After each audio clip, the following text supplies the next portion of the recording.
Siç përcjell Enes ibn Maliku, kur hynte muaji Rexheb, i dërguari Allahut sallallahu alaihi wasallam lutej kështu: Zoti ynë, ne i beko muajit Rexheb dhe Shaban dhe na mundso të arrijmë muajin Ramazan. Sipas asaj që transmeton Ebu Hurajre, i dërguari Allahut sallallahu alaihi wasallam ka thënë: Ju erdhi muaji Ramazanit. Allahu xhaleshanuhu e ka bërë farz agjërimin në këtë muaj. Në këtë muaj hapen dyert e qiellit, xhenetit, ndërsa mbyllen dyert e xhenemit dhe djajve të tërbuar u vijnë pranga. A'udhu billahi minash shaitanir rajim. Bismillahir rahmanir rahim. Alhamdulillahi rabbil alamin wassalatu wassalamu ala rasulillahi wa ala alihi wa sahbihi ajma'in, amma ba'd. Besimtar të nderuar, së pari ju përshëndes me përshëndetjen islame. Assalamu alaikum wa rahmatullahi wa barakatuhu. Paqja, mëshira dhe begatit e Allahut qofshin mbi të gjithë ju. Pastaj u bëj për hajër ardhjen e muajit të Ramazanit në emërtimin, në emër të kryesisë së komunitetit musliman shqiptar në Zvicër dhe në emër të gjithë xhamateve dhe xhamive tona këtu në Zvicër. Elusë Allahun xhaleshanuhu që t'ju fal një Ramazan të begat edhe të keni shëndet e agjerim të lehtë. Qoftë ki një Ramazan i jetës son, një Ramazan i veçantë, një Ramazan me plot dritë dhe iman. Ky muaj është muaji Ramazan, ku Allahu xhaleshanuhu e ka përmendur me emër dhe atë vetëm një herë në Kur'an. Sikur don Allahu xhaleshanuhu me na thanë se ky muaj është një shans jete. Ramazani që përmendet vetëm një herë, ku Allahu thot: Shahru Ramadan alladhi unzila fihi al-Quran. E kemi zbritur ne Kur'anin në muajin Ramazan. Pra një muaj që duhet ta shfrytëzojmë. Aty ka zbritur drita e natës së Kadrit, për të cilën dritë sot kanë nevojë zemrat tona, shpirtrat tanë, avlijt tona, shtëpit dhe qytetet tona. Sidomos në këtë kohë ku errësira morale ka kapluar gjithandej, ku skandalet njerëzore kanë kapluar gjithandej, kemi nevojë për dritën dhe udhëzimin e këtij muaji të bekuar të Ramazanit. Për atë dritë që Muhamedi sallallahu alaihi wasallam ka thënë, kur lind drita e hanës së re të Ramazanit, ose kur lind hana e re e Ramazanit, shkëlqen froni Allahu xhaleshanuhu. Dhe gjithçka që ka ndërmjet qieve dhe tokës, thot: lum për ummetin e Muhamedit sallallahu alaihi wasallam, për të mirat që Zoti ka përgatitur në këtë muaj. Se sa madhështor është ky muaj, Muhamedi alayhis salam po ashtu me një fjali e ka përmbledhur madhështinë e tij pra. Dhe ka thënë: sikur ta dini njerëzit madhështinë e Ramazanit, të mirat që përfshin ky muaj, të donin që i tërë viti të ishte Ramazan. Jo të agjeronin të në vitin, por t'i shijonin dhe t'i përjetonin kënaqësitë dhe mirësitë e këtij muaji të bekuar. Pra, që ne të mund të përfitojmë sa më shumë nga ky muaj i bekuar, duhet dy gjëra t'i kemi gjithmonë parasysh, ndonse prej një pjesë të njerëzve neglizhohen. E para, duhet të dimë se për kë agjerojmë. Një pjesë e njerëzve agjerojnë se e kanë traditë, se agjeron familja apo edhe shoqëria. Një pjesë tjetër e njerëzve agjerojnë sepse duan të jenë empatik, solidar me të tjerët, sidomos me fukarenjt, skamnorët, ndërsa është një pjesë tjetër që është elit nga besimtarët, të cilët agjerojnë me një synim të caktuar. Ata nuk presin që Ramazani të shkojë tek ta, po ata janë nisur drejt Ramazanit. Ata kanë ecur drejt Ramazanit dhe janë përgatitur për të. Janë pastruar shpirtërisht dhe i kanë pastruar zemrat e tyre. Një prej shokëve të Muhamedit sallallahu alaihi wasallam tregon se si ata e pritnin muajin e Ramazanit dhe thoshte: ne kur hynim në Ramazan, hynim me zemra të pastërta, pra i pastronim zemrat tona dhe nuk kishte ati asnjë urrëtie ndaj njëri tjetrit. Pra, përpara se t'i pastronin shtëpitë e tyre, dhomat e tyre, avlijt e tyre, i pastronin zemrat dhe niyetet e tyre. Dhe e synonin atë që Allahu xhaleshanuhu e kishte caktuar në Kur'an, ku thot: Bismillahirrahmanirrahim. Ya ayyuhalladhina amanu kutiba alaykumus siyam kama kutiba alal ladhina min qablikum la'allakum tattaqun. O ju të cilët keni besuar, u është bërë obligim agjerimi, sikur që ishte obligim për popujt përpara jush, ashtu që ju të arrinit devotshmërinë. Synimi i agjerimit, pra kur e dim se për kë agjerojmë, na motivon edhe më tepër që ne të jemi më të përkushtuar, të agjerojmë edhe me zemër, edhe me gjymtyr, edhe me mendime e kështu me radhë. Kur ne largohemi nga haja dhe pija, sakrifikojmë për hir të Allahut, pra në gjendje agjerimi dhe urie, ne kujtojmë Allahun më shumë. Duke kujtuar Allahun më shumë, ne arrim të synimi i super vetdijes për praninë e Zotit. Dhe kjo është kur ne faktikisht largohemi nga haja dhe pija në Ramazan, na edukon që një ditë, edhe nëse ballafaqohemi me mëkatin dhe gjunahin, të largohemi prej mëkatit dhe gjunahit, ashtu siç largohemi nga haja dhe pija, dhe kjo është devotshmëria jo cila pra na mbron edhe super vetdia për praninë e Allahu xhaleshanu. Pra kjo ishte e para, ndërsa e dyta është që agjerimin ta shndrojmë në një agjerim shpirtëror edhe fizik, pra mos mbetemi vetëm në agjerim në një gjendje urie dhe etije. Pejgamberi a.s. në hadith ka thënë, kush nuk largohet nga fjalët e këqija, nga punët e liga, le ta di se Allahu xhaleshanu nuk ka nevojë për agjerimin e tillë dhe nuk ka nevojë që ai të largohet nga haja dhe pija. Po ashtu ka thënë shumë njerëz që agjerojnë nuk përfitojnë asgjë nga agjerimi përveç urisë edhe etjes, ndërkohë gjithashtu ata të cilët falen natën dhe nuk përfitojnë asgjë nga kjo përveç pagjumësisë. Kush janë ata? Ata që agjerojnë vetëm formalisht, vetëm në formë mekanike, ose e adhurojnë Allahun formalisht dhe në formë mekanike. Që të mundemi të kemi një agjerim të përsosur, ne duhet ta shikojmë atë në të gjitha dimenzionet, pra ta përthithim atë në të gjitha dimenzionet. Le të punojmë, le të mos harrojmë se jemi në muajin më të mirë, jemi në muajin ku ne largohemi nga errësirat dhe dalëm në dritën e Allahut dhe në udhëzimin e tij. Në fund, dëshiroj që ta lutem Allahun xhaleshanu që ky Ramazan të jetë i lehtë për ne, të jetë i mbar për ne, edhe me ibadete të pranuara inshallah, sepse nuk ka lutje që nuk pranohet dhe të gjitha punët e mira shumë fishohen në shpërblim. Ashtu si një ditë dielli përfundon në mbrëmje, edhe dielli i Ramazanit do të përfundoj, por do të lërë gjurë në qiellin e zemrave tona. Ramazan të begat dhe agjerim të lehtë.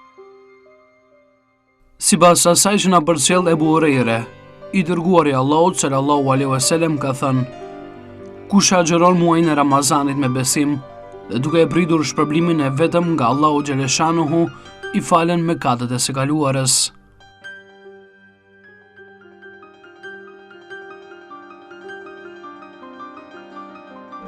Bismillahirrahmanirrahim. Dashur vëllezër nderuara motra, të gjithë ju që na ndiqni përmes ekranit televiziv, shfrytëzojmë nga rasti t'ua bëjmë për hajër muajin e bekuar të Ramazanit, duke lutur të madhin Zot të gjitha adhurimet, veprat e mira Zoti t'ua pranoj dhe t'ua shpërblej shumë fish. Sot për ju do të flasim për një temë që është një prej temave më të rëndësishme në Kur'anin fisnik, e që është çështja e kohës, menaxhimit të saj. Ramazani padyshim që është një shkollë e cila ndërton një disiplinë dhe krijon mundësi për prioritete. Dhe këtë e gjejmë në të gjitha tekstet në Kur'anin fisnik. Zoti i Madh njeriu që ka dhënë shumë mirësi, shumë begati, e që njeriu shumë të në raste nuk është falënderues dhe mirënjohës. Allah thot në Kur'an: Bismillahirrahmanirrahim, wa in ta'uddu ni'matallahi la tuhsuha. Nëse përpiqeni të numëroni mirësitë e Zotit, nuk do t'ja arrini kot. Mirësia e shëndetit, mirësia e fëmijëve, mirësia e familjes, mirësia e komoditetit material, mirësia e lumturisë shpirtërore, mirësia e jetës, mbi gjitha këto janë mirësi të cilat kërkojnë falënderime të njëpasnjëshme. Dhe i Madhi Zot thot në Kur'anin fisnik: La in shakartum la azidannakum. Nëse ju jeni falënderues, në gjithsesi do t'u ashtojmë këtë mirësi. Por mbi gjitha është një mirësi që shumica e njerëzve janë mosminjohës. Ajo është çështja e kohës. Dhe për këtë Muhamedi sallallahu alaihi wasallam, duke ditur rëndësinë e kohës të jetën e besimtarit musliman, ai paralajmëron një hadith duke u tërhequr vërejtje njerëzve, thotë se Rasulullah sallallahu alaihi wasallam: Ni'matani maghbunu fiha kathirun min an-nas, as-sihhatu wal faragh. dy mirësi shumica e njerëzve janë mosbinjohës. Ajo është as-sihhatu wal farag, shëndeti fizik, mendor dhe koha e lirë. Allahu Azza wa Jall shpeshherë është betuar në Kur'anin Fisnik, është betuar në trupat qiellor, për shkak peshës dhe rastësisë atyre, është betuar i madhi Zot edhe në kohën si fenomen që është pjesa më e rëndësishme e jetës së njeriut, që për njeriu për të cilën do të jap llogari. Thot Allahu në Kur'an, Bismillahirrahmanirrahim, wal 'asr innal insana lafi khusr, pasha kohën me të vërtet njeriu është në një humbje të thellë, illa alladhina amanu wa amilus salihat, përpos atyre të cilët besojnë Zotin drejt dhe bëjnë vepra të mira, wa tawasaw bil haqq, e këshillojnë dhe e mbështesin njëri tjetrin për të mirën, wa tawasaw bis sabr, e këshillojnë dhe e mbështesin njëri tjetrin për durim. Duke u nisur nga ky ajet kuranor, nga kjo sure kaq mallshtore, që i madhi Zot është betuar në fenomenin e kohës, gjitha adhurimet në Islam janë të lidhura me kohën. Çështja e namazeve është e lidhur me kohën, është një disiplinë e rrept e cila kërkohet nga një besimtar që duhet të fillojë ditën me namaz dhe e përmbyll po ashtu mbrëmjen me namaz me lutje. Namazi do thot fars ka kohën e vet, namazi sunet ka kohën e vet, namazet nafile kanë kohën e tyre. Fillimi i muajit të bekuar të Ramazanit ka kohën e vet. Fillimi i ditës së agjërimit fillon, do thot me kohë të caktuar dhe mbaron me perëndimin e diellit. Po ashtu dhënia e zakatit ndërlidhet me fenomenin e kohës. Dhënia e kryerja e haxhit ndërlidhet me kohë të caktuar, të muajit Dhulhijhe, ditën e 8, ditën e 9, ditën e 10 e kështu me radhë. Lidhet po ashtu edhe me vendet e caktuara. Po ashtu thotë edhe çështja e martesës, çështja e shkurzimit, çështja e shumë gjëra në Islam, çdo gjë në Islam ndërlidhet me menaxhimin e kohës.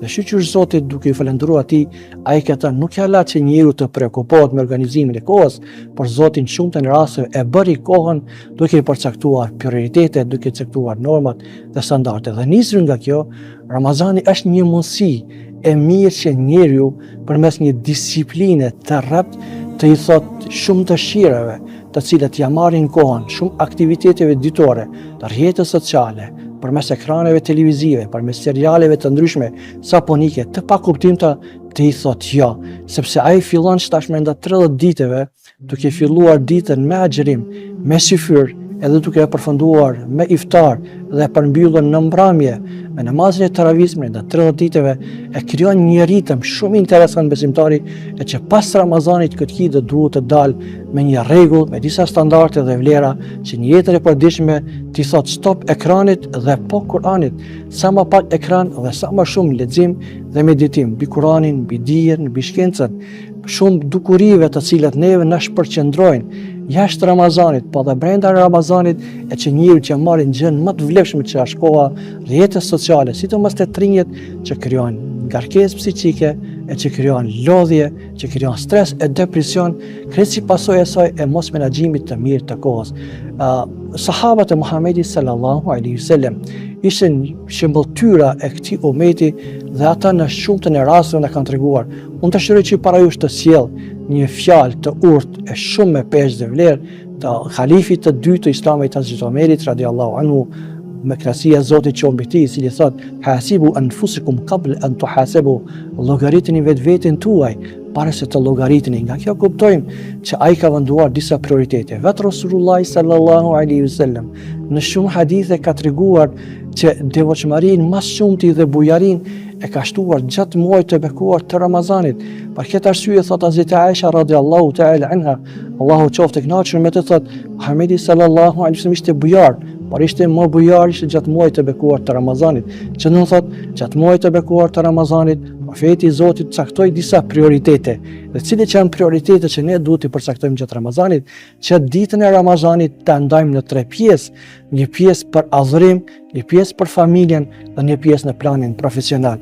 Po ashtu i dërguari i Zotit e ndante natën në 3 pjesë të barabarta, një pjesë për pushim për gjumë, pjesën tjetër po ashtu ngritej natën në thotë edhe bante adhurim Zotin, i lutej Zotin, nga që i dërguari i Zotit thotë 2 rekatet të cilat falen në thellësinë e natës janë më dashur te Allahu se sa çdo gjë që ka në qiell dhe në tokë. Dhe një pjesë Muhamedi sallallahu alaihi wasallam ndante për Besimtarët musliman duke u përgjigjur shumë çështjeve dhe derteve dhe halleve të tyre.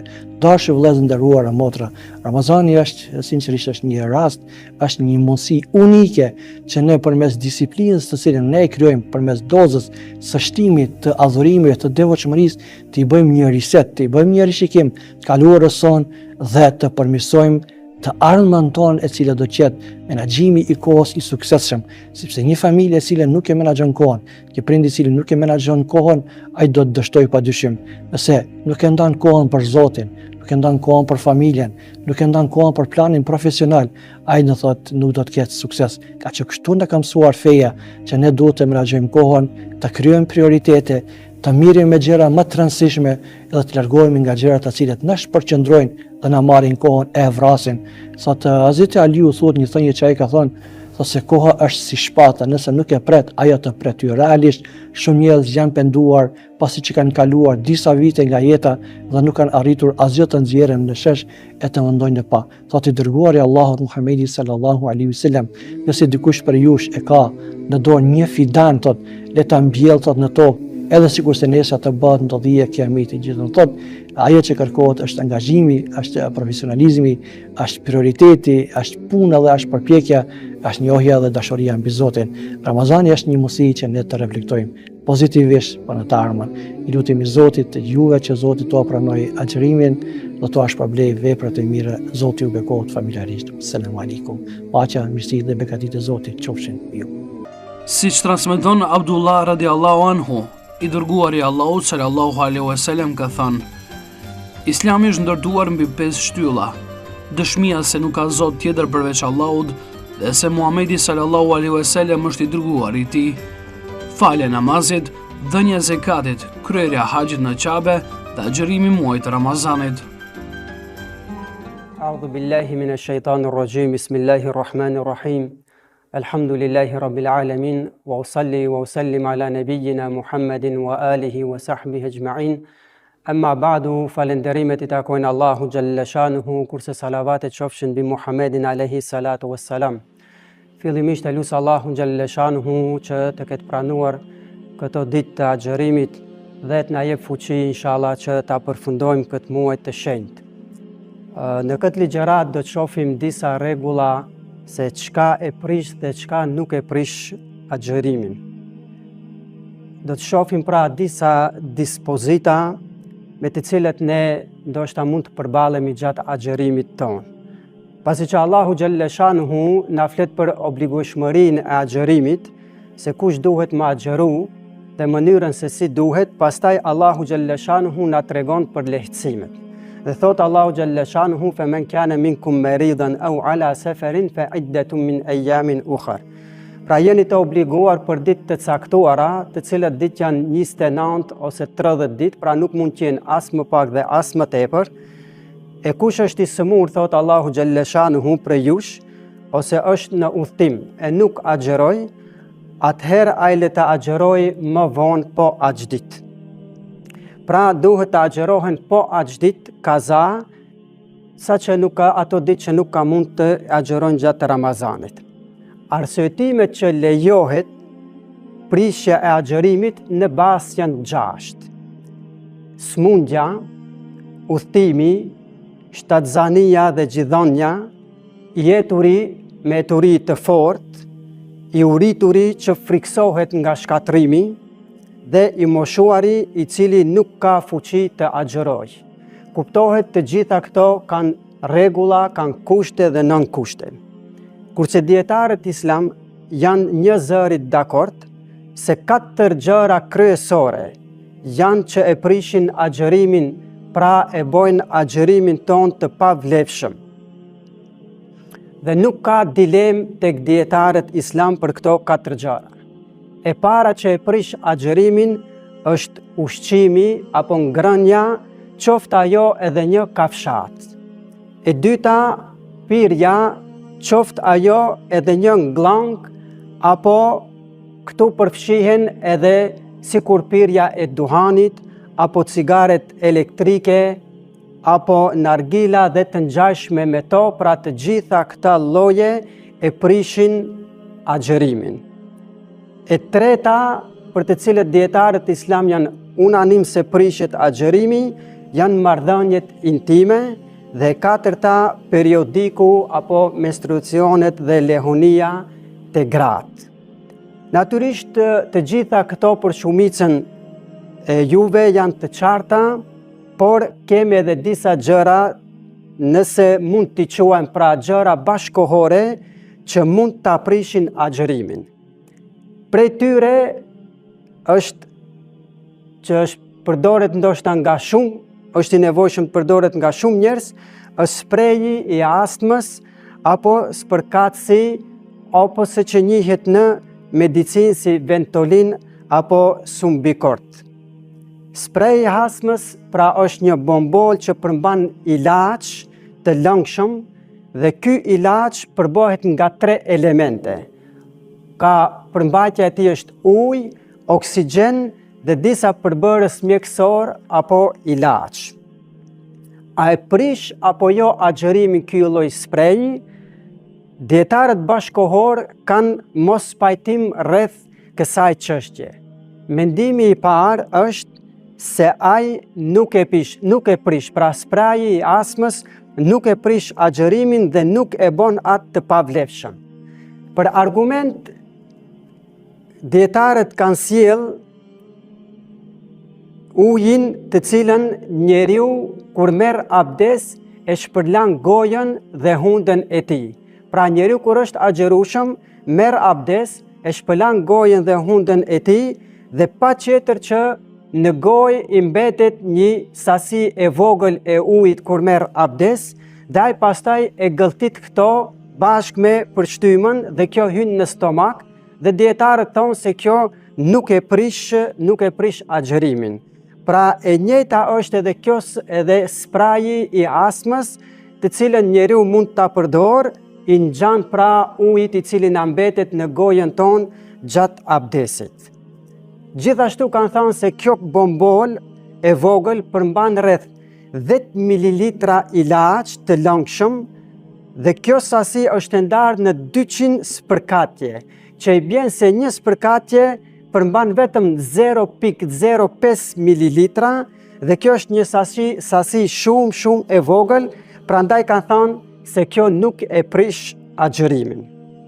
Kurse mendimi i dytë, thonë dietarët, spraji i astmës e prish agjerimin dhe ai që është agjerueshëm nuk i lejohet ta përdor sprajin e astmës. Nëse ka nevojë patjetër që ta përdor atë, atëherë duhet këtë ditë që ta kompenzoj, pra ta boj kaza agjerimin e tij. Argument kanë sjell kjo grup dietarësh hadithin e pejgamberit alayhis salatu wassalam, i cili ka thënë: "Wa balik fil istinshaqi illa an takuna sa'iman." Thelloje shpërlarjen e hundës përveç se kur je agjerueshëm. Pra hadithi nënkupton se hyrja e ujit në fyt e prish agjerimin. Përndryshe ndalesa nuk do të kishte kuptim, duke qenë se pejgamberi alayhis salatu wassalam ka urdhëruar shpërlarjen e hundës në thellësi kur nuk je duke agjeruar. Gjithashtu se argumente sjellin edhe transmetimin e Abdullah ibn Abbasit radiallahu anhuma, i cili ka thënë: agjerimi prishet nga ajo çka hyn në trup dhe jo nga ajo çka del prej trupi, dhe spraji hyn në trupin e njeriut përmes gojës. Argumenti i tretë është përmbajtja e sprajit arrin në stomak përmes gojës dhe në këtë rast ajo e prish agjerimin. Si përfundim, ose mendimi më i preferuar është se spraji i astmës e prish agjerimin.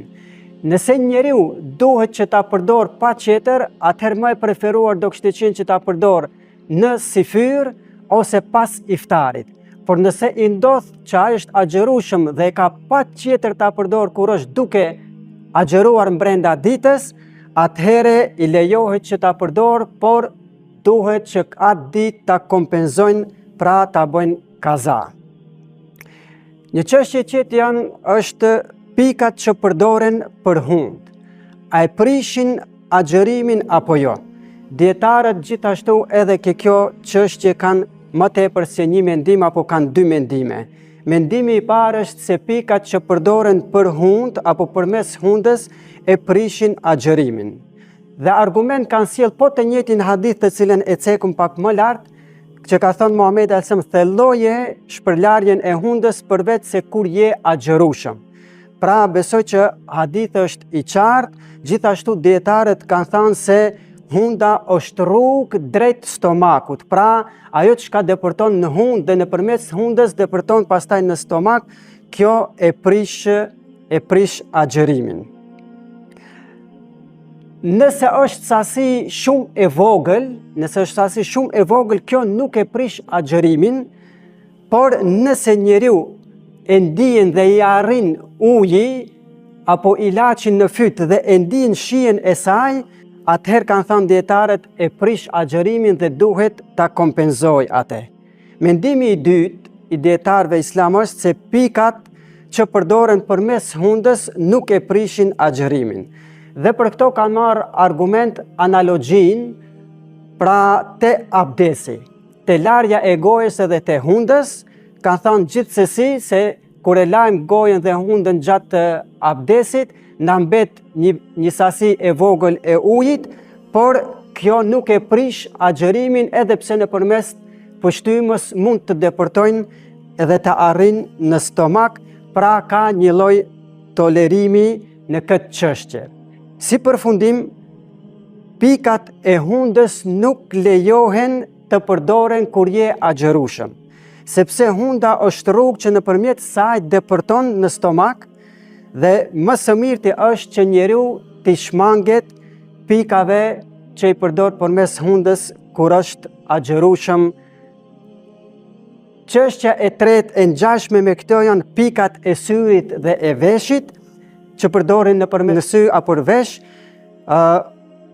Edhe këtu dietarët islam kanë më tepër se një mendim, por mendimi më i saktë është se pikat të cilat përdoren për sy ose nëpërmes veshit nuk e prishin agjërimin, për shkak se këto syre dhe veshi nuk janë rrugë që njeriu ushqehet, përdor ushqimin apo pije përmes tyre, prandaj edhe kanë thënë dietarët se nuk e prishin agjërimin. Një çështje tjetër që është shumë me rëndësi dhe ndoshta përballemi shpesh herë me to janë injeksionet mjekësore.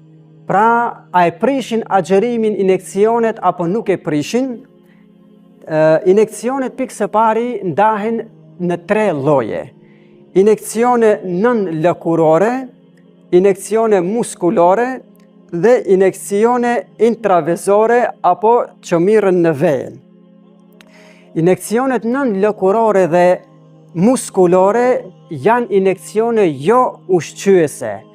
Pra, përderisa janë injeksione jo ushqyese, këto injeksione nuk e prishin agjërimin për shkak se këta janë për lehtësimin e dhimbjeve. Kjo është sipas dietarëve bashkohor, sepse këto injeksione nuk konsiderohen ushqim apo pije dhe as nuk e kanë kuptimin e tyre. Kurse injeksionet ushqyese intravezore, pra që përdoren mirën në ven, këtu dietarët islam kanë mos pajtim, kanë më tepër se një mendim. Mendimi i parë është se këto lloj injeksionesh e prishin agjërimin. Dhe argument për këto janë se këto injeksione janë në kuptimin e ushqimit dhe pijes. Pra, personit të cilët i përdor këto injeksione, pastaj nuk ka nevojë të ushqehet, nuk ka nevojë për haje edhe për pije. Mendimi i dytë i dietarëve islam është sa u përket injeksioneve intravezore, se nuk e prishin agjërimin, sepse asgjë nga ato nuk arrin në stomak përmes rrugëve të zakonta, pra që ushqehemi. Mendimi më afër të vërtetës apo më i preferuar është se këto lloj injeksione e prishin agjërimin. Dhe nëse njeriu e ka patjetër që të merr injeksione intravezore, pra në ven, atëherë duhet ta kompenzoj agjërimin ditë për ditë. Pra, agjeron aq ditë sa ka pas nevojë që të prish atë. Edhe diçka që është shumë me rëndësi, injekcionet të cilat i merr pacienti me diabet, pra që është me smundjen e sheqerit, duhet ta dim se këto lloj injekcionesh nuk e prishin agjërimin, sepse ato nuk janë ushqyese për trupin. Allahu e di më së miri.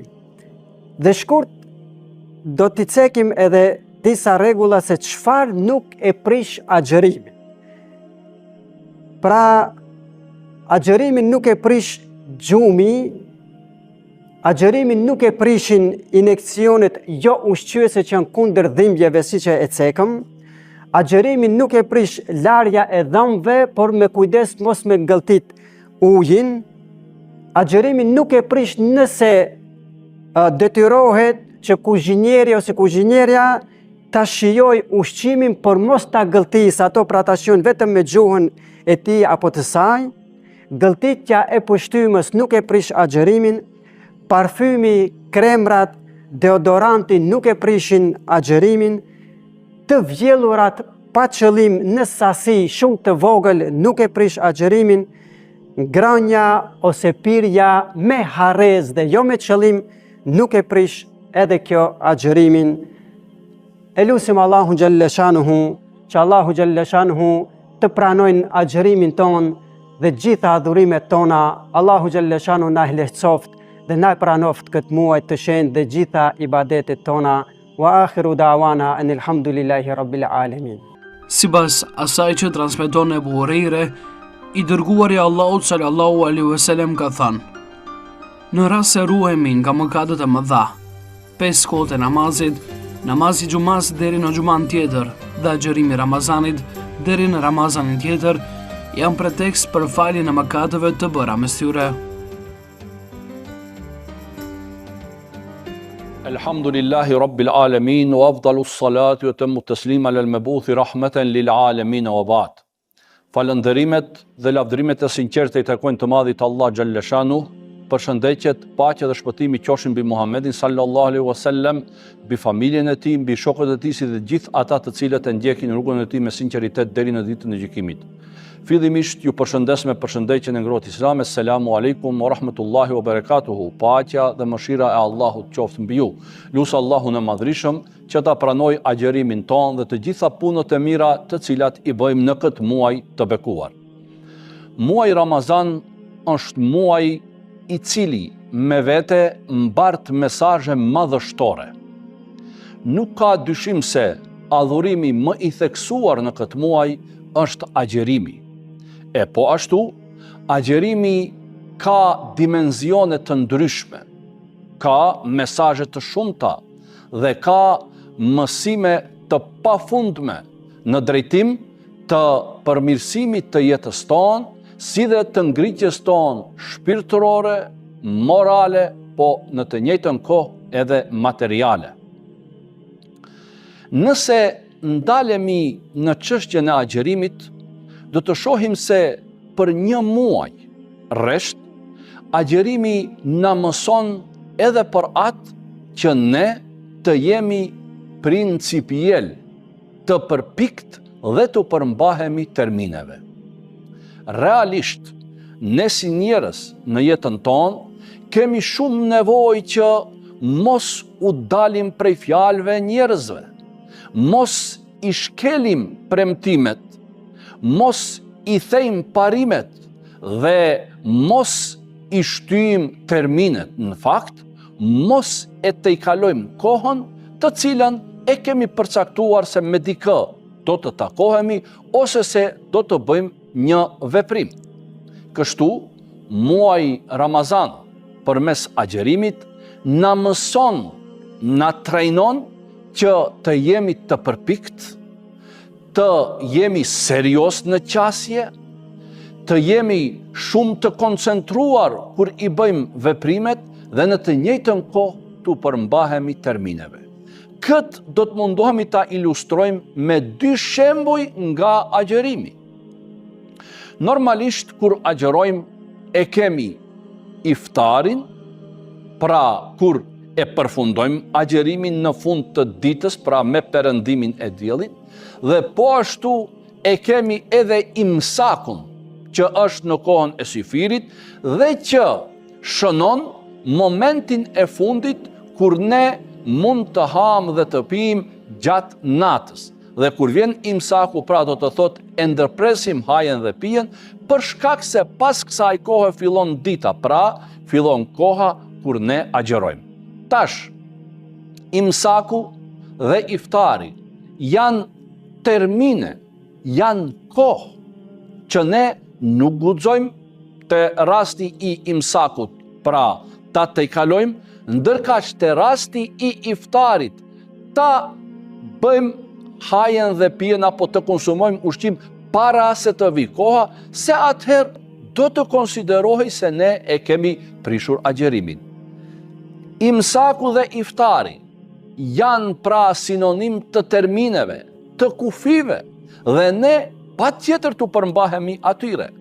Për një muaj resht, duke qenë të koncentruar dhe duke qenë të kujdesshëm që mos e të i kalojmë imsakun dhe mos ham dhe pim para se të vi koha e iftarit, ne pra mësohemi që t'i respektojmë terminet, të jemi të përpikt në termine dhe të përmbahemi termineve, në fakt t'i përmbahemi asaj që e kemi premtuar, sepse kur me dikant e len një termin, ti në fakt pra i ke premtuar se me të do të takohesh në atë kohë që e ke përsaktuar. Për atë, pikrisht pra, agjerimi përmes iftarit dhe imsakut na mëson që ne edhe në jetën tonë të përditshme tu përmbahemi termineve, e jo pra ti themi dikuj se në këtë kohë do të takohemi e pastaj të shkojmë me vones ose mos e marim shumë seriozisht çështjen e termineve. Jo, pra për në jetën e përditshme na mëson agjerimi se është e rëndësishme që të jeni principiell, tu përmbaheni termineve. Po ashtu, na mëson agjerimi që të jemi të koncentruar. Pse? Sepse, çka do të thot të agjerosh? Do të thot të hekish dorë, të abstenosh nga haja, pija dhe gjërat tjera të cilat e prishin agjerimin. Kjo do të thot se gjatë ditës pra, kur agjeron, duhet të jesh i koncentruar, mos bësh një veprim i cili e prish agjerimin. Pra, na mëson muaj Ramazan përmes agjerimit dhe ndalesave që janë në agjerim, që të jemi të koncentruar dhe seriozisht t'i marrim gjërat. Për atë se, pra ne e shohim ujin, e kemi ujin para vetit, i kemi ushqime tjera, pemë, perime, e kështu me radhë, dhe për shkak se agjerojmë, çka bëjmë? Ne ndalohemi. Do të thotë jemi të koncentruar, jemi të kujdesshëm, bile dhe mos harojmë, pse? Se jemi duke agjeruar. Do të thotë, kjo praktik na mëson që të jemi serios dhe të jemi të koncentruar edhe në jetën tonë të përditshme. E gjithë kjo tregon se agjerimi pra është shkollë, agjerimi është trajnim, agjerimi na mëson se si të përfitojmë nga këto gjëra edhe në jetën tonë të përditshme. E lut Allahun e Madhrishëm që këto mësime t'i bëj të dobishme për mua si ligjërues, po ashtu edhe për gjithë ju pra që na dëgjoni. Lut Allahun e Madhrishëm ta pranon agjerimin tonë dhe të gjitha punët e mira të cilat i bëjmë në muajin e bekuar Ramazan.